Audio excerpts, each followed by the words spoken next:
Let's continue that conversation around the SONA. So President Cyril Ramaphosa will have to focus on the economy this evening, if that's got to inspire confidence among investors. And to talk more about this, I've actually got Bernstein, who is from the CDE, and she's the director, as I said, at the Center for Development and Enterprise. Thank you so much for your time this evening. And so we are expecting the President to answer tonight why this economy is still not job absorbing. But I want to take a few steps back and get your take on an economic cluster of ministers that appear to be unsynced in the revival approach for some time now. So what's your take on this?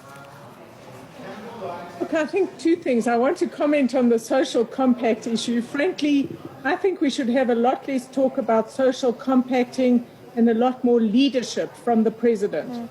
It's all very well to get people together when you've made a decision so that you can get buy-in, but you don't lead a country through endless talking summits and meetings. So a lot more decisiveness is required.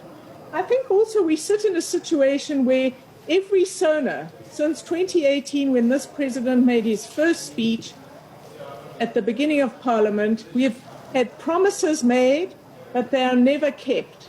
And the question, I think, needs to be answered tonight is why is nobody ever held accountable for this lack of performance? The Constitution emboldens the President and the ministers in his cabinet to be accountable.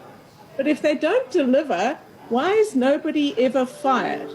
So I think that is a vital issue, and if just a few people were moved out of the cabinet, the right people, this would be a big mark of change and seriousness from the President about actually getting delivery to happen. And of course, a very good point that you raised there, Anne, because what we see apart from the talk shops, there's always an establishment of some or other committee to help with this economic trouble that we have, committees that just don't do anything. Well, you know, we elect a government to govern, and to govern is to choose. It's not to hold endless meetings. So I think we need far more leadership, far more decisiveness, and serious action and explanation as to why all the promises are very seldom met. Why are we in this escalating crisis on almost every front, from the economy to jobs to social stability, all exacerbated by how COVID-19 has been handled?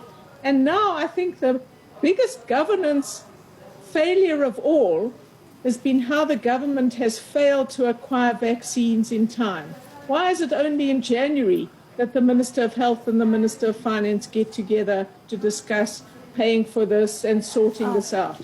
What could be more important for our economic recovery than to get the vaccines, to get them in the right numbers, and to roll out the vaccination program as quickly as possible? And yet we're behind. Very interesting insights then. Of course, there's so much more to talk about with Anne Bernstein, and of course those conversations will continue. She's the Executive Director at